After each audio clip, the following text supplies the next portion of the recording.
It's a challenging time to be a teacher. We don't get paid a lot, the days can be long and exhausting, demands from students, parents, admins, and districts can be intense.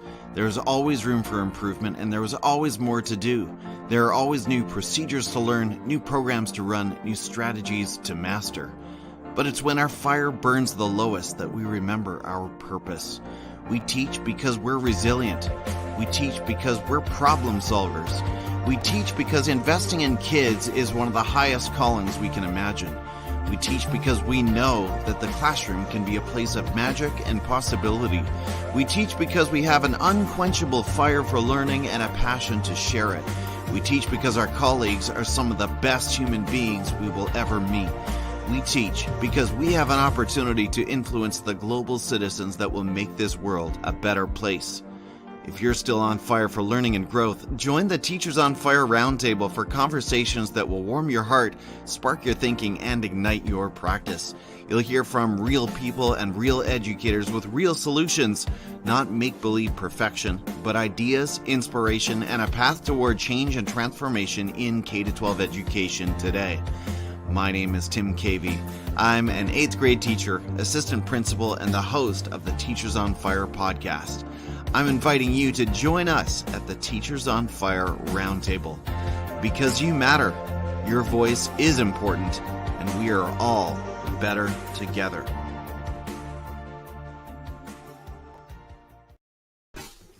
Welcome back, Teachers on Fire, to another conversation that will warm your heart, spark your thinking, and ignite your professional practice.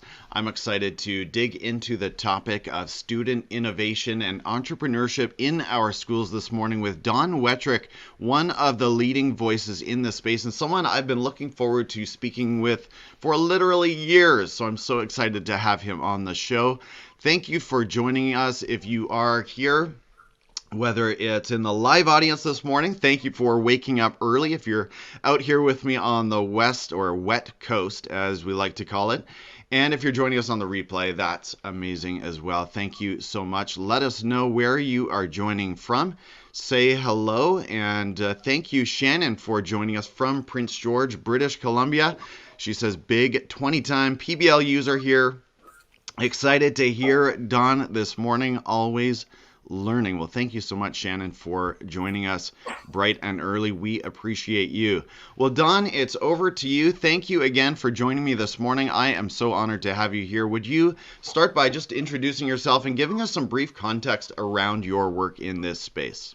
Well, first of all, thank you for having me. I want to run through a brick wall after watching an intro. That's inspiring. Not the first time I've seen it, but amazing. My name is Don Wettrick. I taught for 21 years, and probably why you asked me to be here today. Several years ago, like going back a decade at least. Yeah, I think around 10 years. Honestly, it was as simple as I watched a Daniel Pink TED Talk. A friend of mine sent me an email like, "You got to see this." In that talk, I learned about freedom, mastery, autonomy, and purpose. And there was no genius hour then. There was no 20% time. There was no label for any of that. But it was just common sense that part of your time at work should be spent pursuing things that you want to master. And I'm like, why don't we do that in school? And so I finished out the school year trying that, which was maybe the worst. I mean, this is where teachers go, you tried something in April. We tried something after spring break. But it resonated with a lot of my, I'm just going to say my not quite A students. And like towards the end of the year, some of these students were like, man, we should do this more often. I asked to have my own class. We ended up calling it innovation and open source learning, which was a fancy way of saying a genius hour, all hour, or all hour and a half as it would be because we had a block. And just kind of grew and learned and failed and pivoted and changed and made a mess of it. And I ended up writing a book about the experience of the first couple of years. And that's the nature of the space, right, Don, is that it can be messy at times, and we have to be okay with that. And in fact, we have to embrace it because often that is a sign that learning is happening, that we're in unfamiliar territory, right? I want to say hi to our mutual friend, Mike Washburn, who is joining us on LinkedIn. Great to have you this morning. And Josh Tovar as well says, Buenos dias, amigos, from and now I'm not going to do this justice, but Sachet, Texas. Don, do you know that place? I don't, but I love me some Texas. So if that's an Yes, invite to stop by and get some barbecue, I'm we're always down to visit Sasha. Oh, we're Sasha on down there. yes, we're down to visit you, Josh, and thank you so much for joining us. So, Don, let's pick up where you left off there. In 2014, you published this book, Pure Genius: Building a Culture of Innovation and Taking 20% Time to the Next Level. So, what makes you so passionate about these opportunities that you just mentioned? Probably a short attention span. Like a lot of things that I taught even back then, we were kind of inventing new classes, and I have to give credit where credit's due. The school I was at was very open for me to have like different kind of electives. I also taught a documentary class with FCTV, and like having students want to get different skills and get out there and get into the public was paramount for that class, because I'd get nonlinear editing, or whatever you want to call it, video editing and After Effects. And there's so many skills that they could acquire that I wasn't really even good at. I was teaching them the basics and they could learn more. And so getting them out there in the public and shooting documentaries was a passion of mine. Same thing then with the innovation class. It was kind of a natural progression. And so as that started to progress, I was shocked that I had 3 offers to write a book. Fun fact, I was Dave Burgess's first book, other than Dave's first book, Teach Like a Pirate.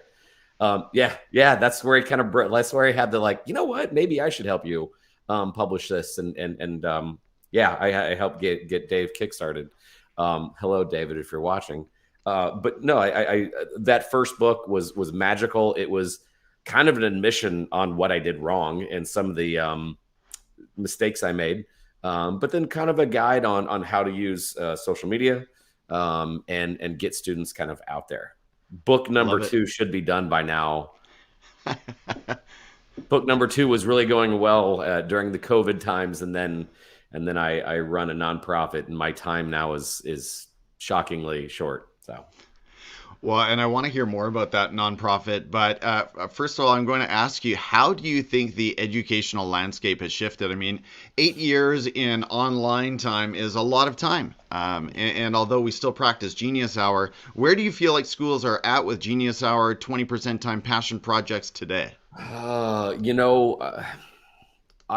try to be as optimistic as I can. And I think that a lot of educators, and I would love to hear, more feedback on this.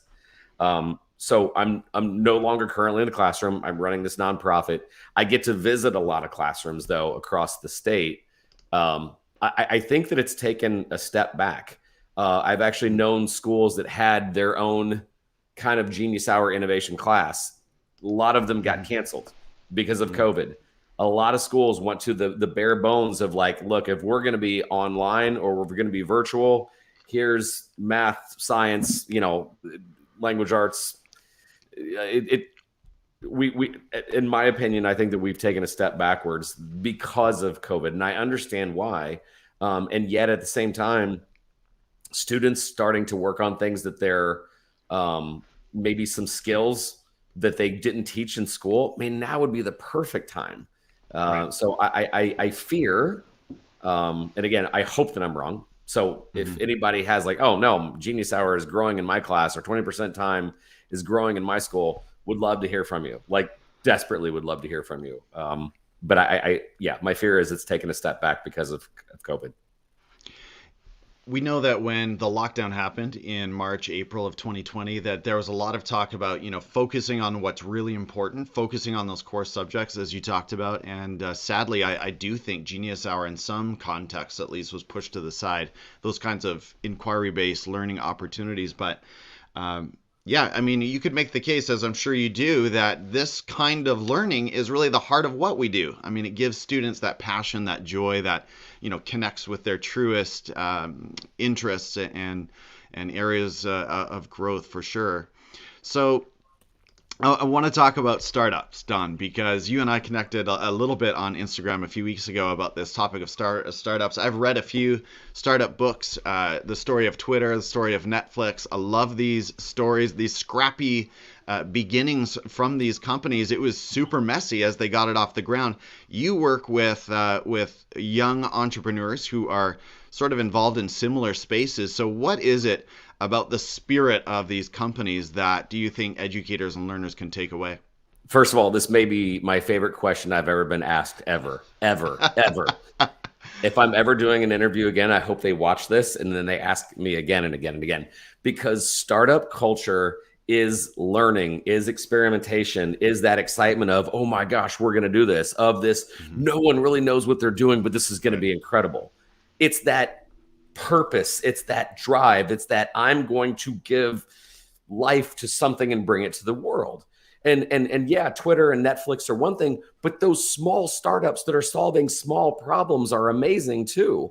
And there's now so many micro companies out there that are solving, like case in point, we had 2 students this year in our competition. They didn't like how soft plastic bass baits fell apart when you caught one bass. So they made their own manufacturing process to have a little bit more resilient soft plastic baits. So when we talk about these companies like, oh, they're going to solve world, problems. They just want to solve a fishing problem. And I think that that's cool too. So that startup culture, that startup enthusiasm gets me revved up because I've seen that at the classroom level. And I was just talking about that with somebody on my team yesterday. I'm like, man, I got to get into more classrooms because that's my energy. Don't get me wrong. I love my team, but I don't like working with adults too much. They just don't have that same fire. When you go and visit classrooms and you start asking them about what are some problems and like, okay, what would you do about it? They start going, wait, I'm onto something. Or when I hear a kid say, I've been hearing people complain and I think I got something. That is that first you've experienced, especially at the middle school level. All of a sudden they start realizing that their ideas can mean something and they can really truly do something instead of just writing it down as an answer. That is startup culture, man. Now, are there downsides to it? Yes, you go broke. Are there downsides to it? Yes, you can get swept up by a venture capital firm that somehow snubs you. But this is also why I want more students to know what startup culture is and how to build and scale something and avoid the pitfalls of being taken advantage of and just be a part of something bigger and bring it to the world. I want to go slightly off script here for a moment and put you on the spot a little bit. So something that has bothered me sometimes, and I've had the opportunity to do a little bit of entrepreneurship at the middle school level. It's part of the British Columbia curriculum where I live. I like to allow students to actually experience the real money, the real outgoing investment and the real revenue from whatever entrepreneurial project they put together. How do you feel about that? And do you ever get pushback on from schools concerned about that, these students can't make real money in their context? So I'm going to have to give a shout to my friends at Real World Scholars. John Kalin, who had done a lot of this. He used to give basically a preloaded credit card to schools, and some of the students had to figure out what they were going to produce, what they're going to price it, what were they going to do with the profits. Making money is great. There's sometimes some anti-capitalism sentiment out there. Bringing something to the world, and then we obviously that's one of the reasons why I like conscious capitalism as an organization. We want you to be successful. We just don't be a jerk about it.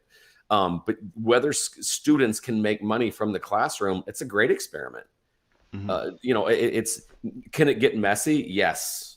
And matter of fact, I've seen a lot of schools that take it seriously is that they probably have an arrangement with the school of, can the students keep their own intellectual property?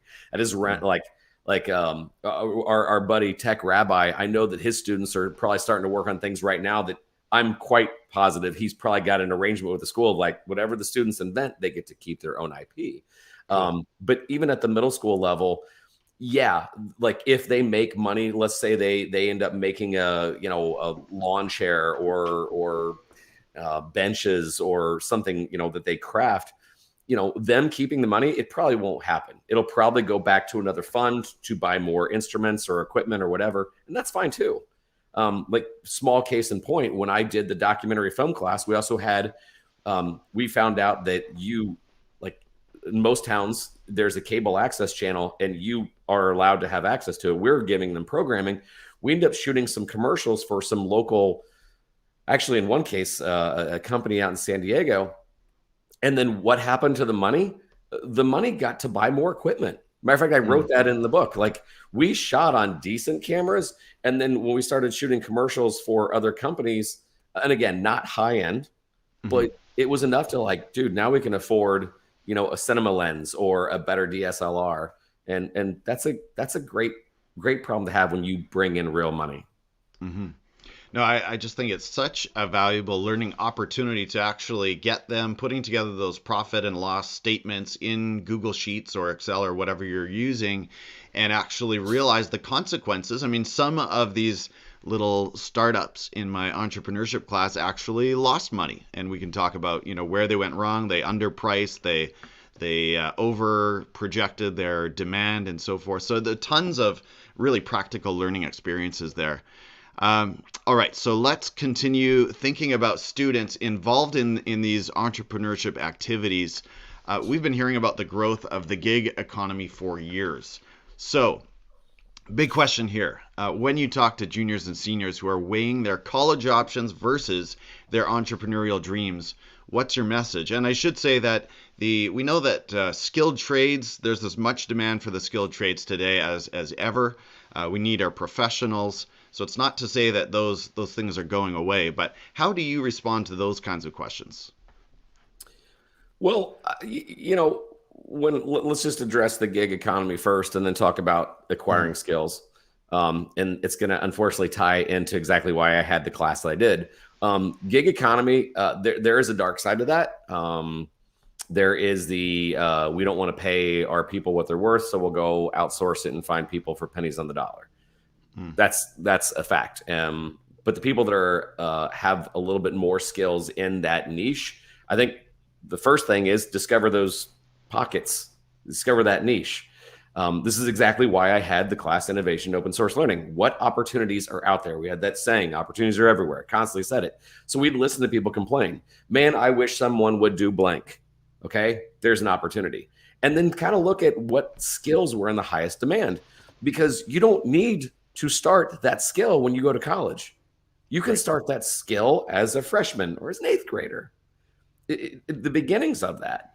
And so when they kind of started making a name for themselves in high school, you've got a different kind of leverage. When they're asking you to do this for a portfolio in your 300 level college class, you're like, yeah, I've been doing this for the last 3 years. That's a different kind of discussion. That's a different kind of leveraging point. So I think that if we give and this is why I liked my class, I'm like, hey, if that's what you want to work on, this next 9 weeks, that's what you can work on. Go and find those skills. Find one client that's going to pay you $0 to show that proof of concept. And that's where it's at. And again, you can start now, even if it's so it's funny. I hope Alicia doesn't mind me saying this. On the drive home, as I was hurrying back to be on the show, she was wanting our 12-year-old son to start doing videos for the local humane society, because it's a no-kill shelter and some dogs have been there too long. And they're like, some videos pushed out there would be good. He needs to practice some video editing. So get him out there and doing it. Oh, by the Mike way, is here. Yeah. I have to address Beyond Report Cards BC. Kind of drives me crazy. There are separate classes that incorporate PBL. Why aren't more general ed classes incorporating the philosophy to ramp up momentum? My man or my woman, I'm not sure who you are, Mr. or Miss Beyond Report Cards. I agree. Like in some ways, this could all be integrated. And I think that if I can pay homage to one of my favorite persons, Seth Godin, who, and I've said this so many times, but he says education can be boiled down to two things: solving interesting problems and the leadership to get it done. And so no matter what you teach, there's an interesting problem there. If you teach literature and there is a protagonist, antagonist, and you figure out what there's a theme there, or in science or in math, and then the leadership to get it done. So I totally agree. Report cards, BC, totally agree with you. I'm sorry, I had to go off script because I kept seeing the question and I loved it. I love it. And that's my friend Shannon Schinkel here in BC. So thank you, Shannon, for joining us today. She says segregation seems to drive that avoidance, in my opinion. And I think you're right. You're going to get agreement here that we need to integrate these ideas as much as we can. Mike says teaching kids game design and encouraging them to continue making their games after the school year and eventually publish them was a huge part of my CS program. Absolutely. Keep it real world as much as possible. I know Don would agree with that. All right. So Don, something I've heard you talk about on your podcast is this idea of high schoolers to begin shaping their digital footprint and define themselves on places like LinkedIn. And I love that message. So coming to you from a middle school context, that may be a little bit early, but at what age or grade level do you think shaping an online identity becomes important? I think as long as the identity, and this is where I get really in trouble, and especially because a couple people have called me out and saying, now you're doing an about face. Probably my number one podcast, unfortunately, was how much I don't like TikTok. That got shared by two other really nice people, and they shared it on can we do that podcast with Jamal and I? Because at the time, and I still have feelings that are weird about TikTok of, look at me, I'm not wearing many clothes, or I'm doing the same damn dance again and again and again. I don't understand that. However, I've also seen TikTok being able to allow people to show their creativity or their recipe or how they play golf. I love Manuelo. But the ones that I like are skills based. They're showing a skill. Now you could say I dance really good. Okay. As a middle schooler, I feel really, really weird wanting to encourage that. Really weird. I have seen again and again and again, and I think that we're gonna look. You know how we watch cigarette ads of the 50s and go, what were they thinking? I think we're gonna say the same thing about social media use with teenagers. I think it's also been nice that that story leaked that Facebook knew that Instagram is toxic, especially for middle school girls. Unbelievably toxic. So I agree with you. Really weird I'm really uncomfortable on the middle school side. On the high school side, I want my students to use social media, especially LinkedIn, to open source their learning. If you start posting, hey, I'm on this mission, I want to accomplish this, I really want to work on this project, anybody out there that wants to help, in my humble opinion, LinkedIn has been more reliable in the sense that adults, professionals, see themselves in that 16-year-old, 18-year-old, whatever, and say, yeah. Let me know if you have any questions. That's where I think that it's been good, because number one, you're showing off. You're demonstrating. You're demonstrating some of the skills you're wanting to acquire now. You're demonstrating your willingness to collaborate and learn from a mentor. And in a day and age, and I was very opinionated about this, I always hate it when people go, well, it's not what you know, it's who you know. Fine then, genius. Know people. And if you're 16 wanting to know people and gain information and insight, work for free while your mother and father still pays for you. Gain that access, gain those insights, gain that skill. And that's how I would use social media with my children. Love it. And I'll get back to work on I've got a senior here at home, and he's actually one of these kids who has absolutely no interest in any social media. So I've got the reverse problem that I know many parents have. That ride.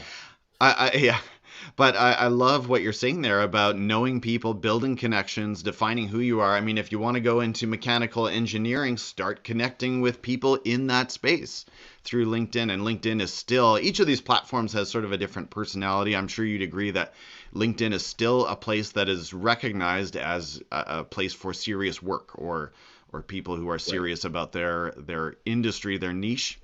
All right, so big picture question, and I sort of titled this conversation around this. And by the way, I want to say to Mike and Pam, I want to get to your questions for Don here in a moment, so I hope you're still with us. But Don, for you, how can schools build culture? Just a small question here. How can schools build cultures of creativity, innovation, and risk-taking? What is one change you would like to see in schools across America and the world? So you are Secretary of Education.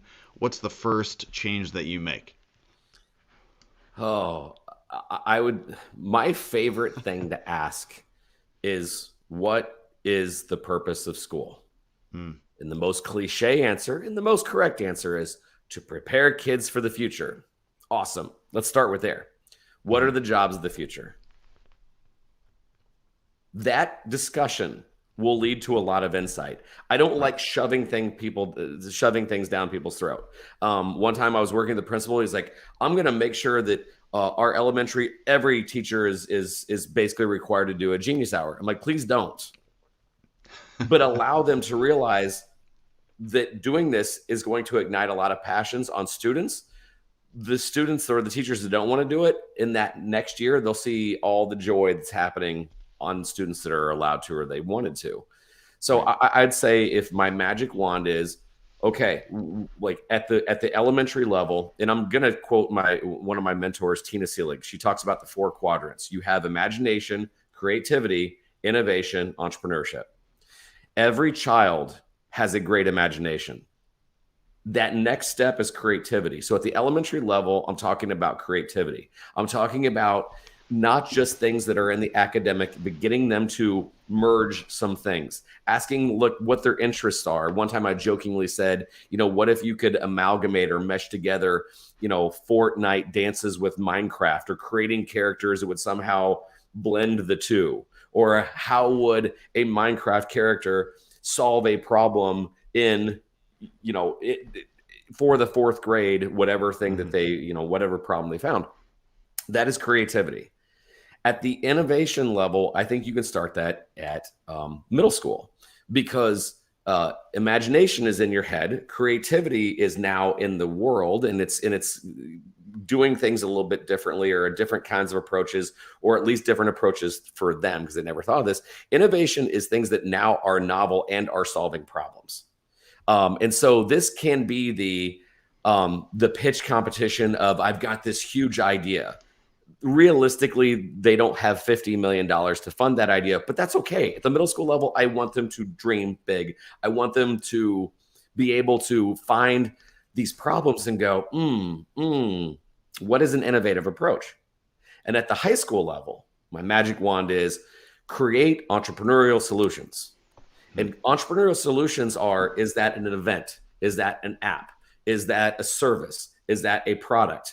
Okay, what is the market validation? Did you go out and ask people whether that would work? What is the scalability of it? What are the costs? Is it even realistically on, can you do this on, pulling together $200? Those things, if we start like at those 3 levels, is what I would want to do. And I got to give a particular big shout out to our Secretary of Education here in Indiana, and quite honestly, the Director of Innovation, Rebecca Estes. There has been such a renewed sense of, we should do this. So I really want to, I'm a Hoosier boy. I've been here all my life, but there's been a lot of really progressive changes lately that are inspiring, and I think that we're moving in the right direction. So hopefully stay tuned on some of these things we're doing here in Indiana, and some of these magic wand things I was talking about. I think that a lot of these things are going to get done here. And I've got to, I'm sorry. Me and my ADD, I keep saying over the right hand comments. Pam Moran, who, by the way, I love and miss, study how TikTok entrepreneurs get started in their tweens. I know a kid who started his brother's biz in middle school on IG. Kids need more in-school focus on the good and evil of social media. Once again, I think Pam was America's superintendent at one point, and I miss her because, yes, like parents can get mad and say social media bad, and there is plenty of bad, but there is a lot of good. And yes, Pam, I agree. There's a lot of Instagram entrepreneurs out there that I think that we can learn from. So good. And jumping back to your previous answer too, I love how you brought in some design thinking or design process principles there in terms of collecting peer feedback, market feedback, revising, improving the design of whatever it might be. I think that's such a critical part of this kind of work in schools. Well, we are starting to wind down, but we've got a couple of questions from your followers, Don. So if I can share my screen properly here, we're going to go right to them. Let me see if I can find. The first one here is coming from Mike Washburn. So let me get that up on the screen. And Mike says, love Don. He's been a great friend, given me some great advice over the years. He's doing work that requires buy-in at many levels, business and government on the left and the right. I'd love to hear him talk about how he brings all those people to the table. So Don, in this polarized climate, how can you unite people who are so divided around these political positions? There's going to be some 48 laws of power in this answer a little bit. No, I mean, like, one of the lessons I learned, I got to know and understand the genius of Scott Harrison of Charity Water. And he was the first to point out that both the left and the right can agree that clean water is pretty damn important, and it shouldn't have to be political. Right. Unfortunately, education can be political, but it doesn't have to be. Because back to my original question, what is the purpose of school? Can we please talk about that? Because everybody answers, to prepare kids for the future. And like, I'm tired of that BS answer, like, to prepare kids for college. Then what is the point of college? To prepare them for the future. Great. End destination is preparing them for the future. Both the left and the right agree that's important. And so getting students to find, and this is our catchphrase, and I don't mean that in a demeaning way. I mean this in a simplistic way. Innovate within, which is what we run, and our mission is to get students to see problems as opportunities, period. Because entrepreneurs solve problems. They don't just complain about it online. Nice. If you have a problem, like Black Lives Matter was entrepreneurial venture. It was an idea that grew and scaled, and they understood how to put a structure to it. Like the boys I was talking about with the fishing, like, that's entrepreneurial. Entrepreneurship doesn't mean just some cold-hearted capitalist wanting to rip people off. And this is why I want to teach it to them now, because if that's your opinion of entrepreneurship, there's a lot of good-hearted people out there that are creating real solutions. Be like, well, that's nonprofits. Nonprofits are entrepreneurial, solving problems. And so whether that be from the left, and traditionally the left wants to solve problems socially, and problems on the right are traditionally how to grow the economy. They can be both. Mm-hmm. They can absolutely be both. And I will humbly, maybe I shouldn't throw out names, but here in my state, we've had a lot of support from both people on the House and Senate side go, oh, this is cool. Matter of fact, I won't mention her name, but we had one person say, I would like to write a letter of endorsement, and I don't care if I write it and then this next person who can co-sign it, or if they want to write it and I'll co-sign it. I don't have an ego in this. I just want these things to start to evolve.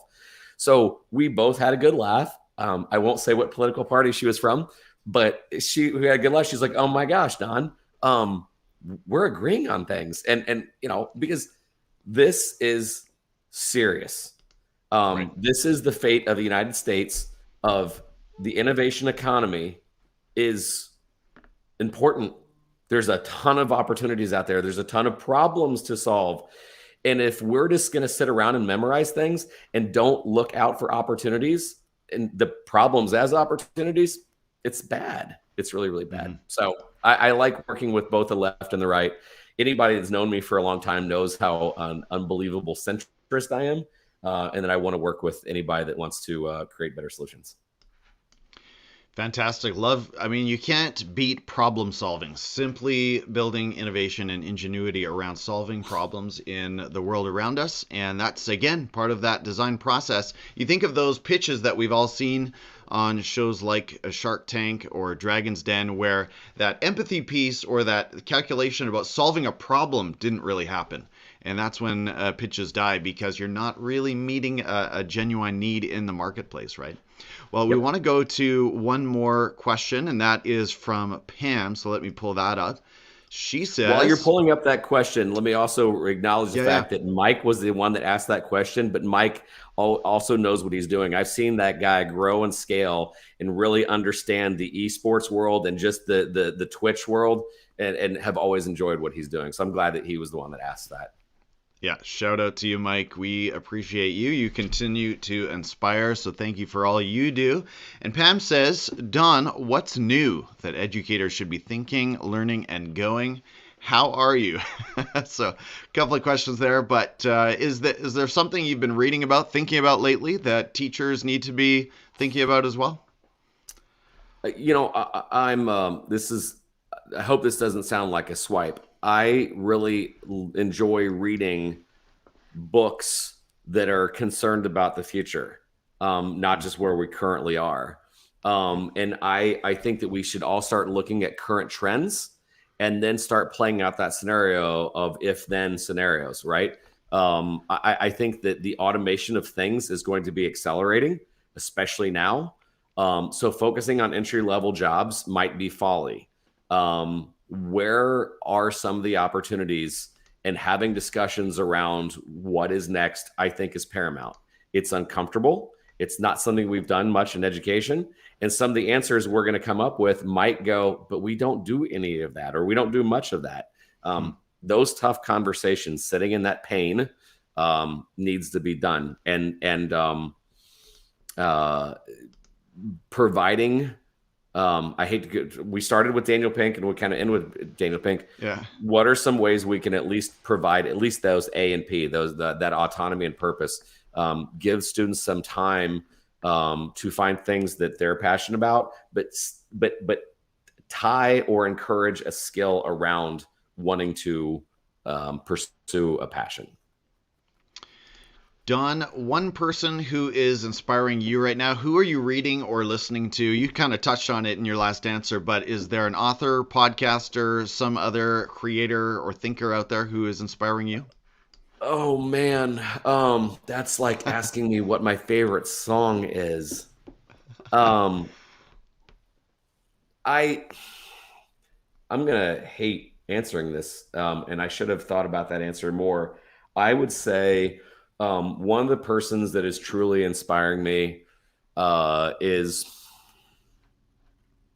I'm going to sound like I'm pandering now to my own state, but the leadership and direction we've had from our Secretary of Education and the Director of Innovation. And I'm serious, I'm not pandering. It's just been really exciting.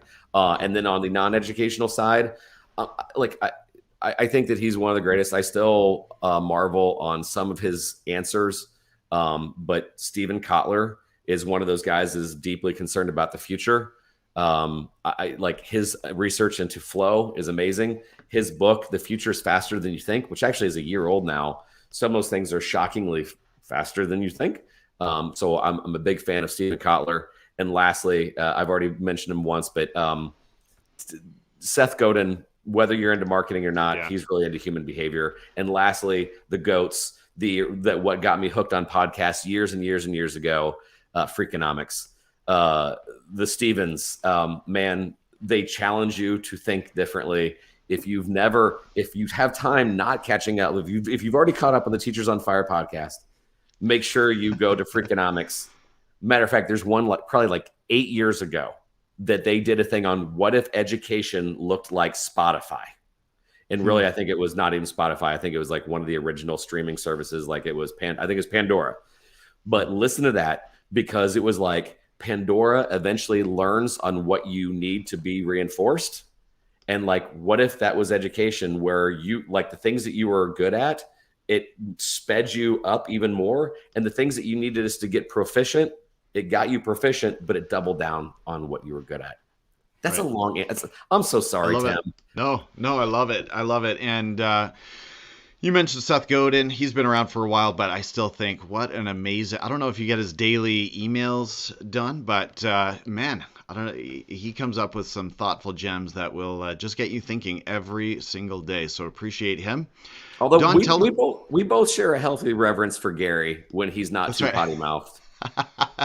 Yes, Gary Vaynerchuk, and boy, he's got a unique perspective just on this whole space, and of course, college. And he's gracious. He doesn't shut down college, but that was not his path, and he's a living testimony to this idea that you really can.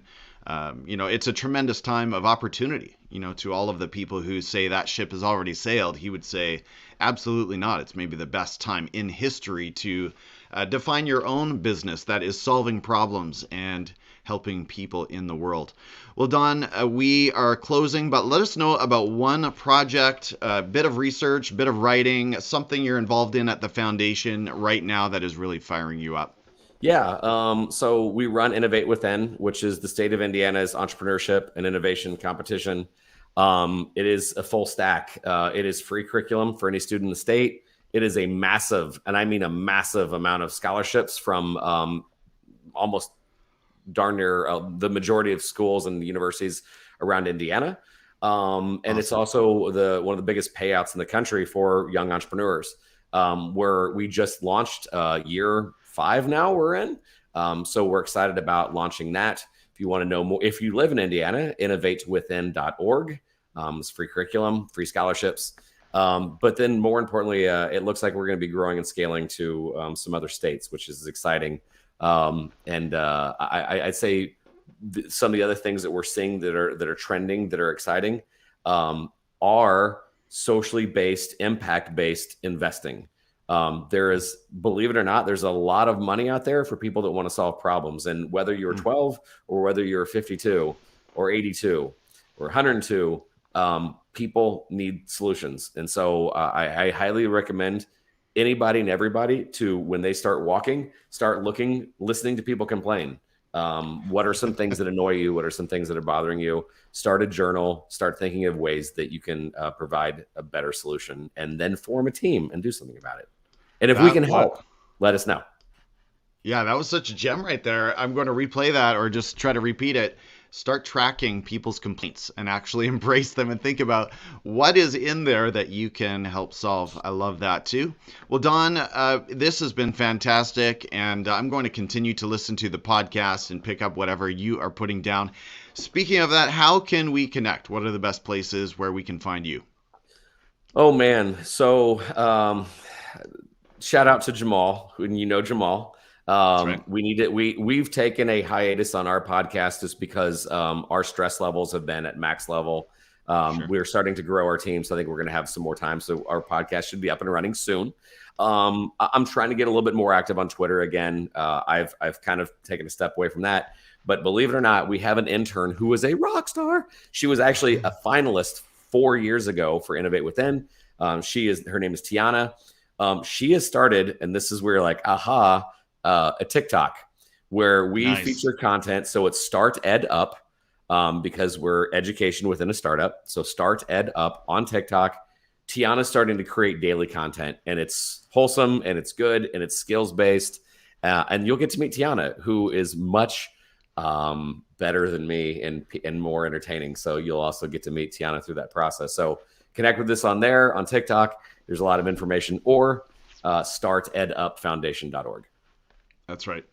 Don, thank you so much for all that you provide teachers and the inspiring voice that has become so important in this space. So thank you so much for taking some time right after a tough workout on a Saturday morning. Appreciate you, and enjoy a restful weekend. We'll talk again soon.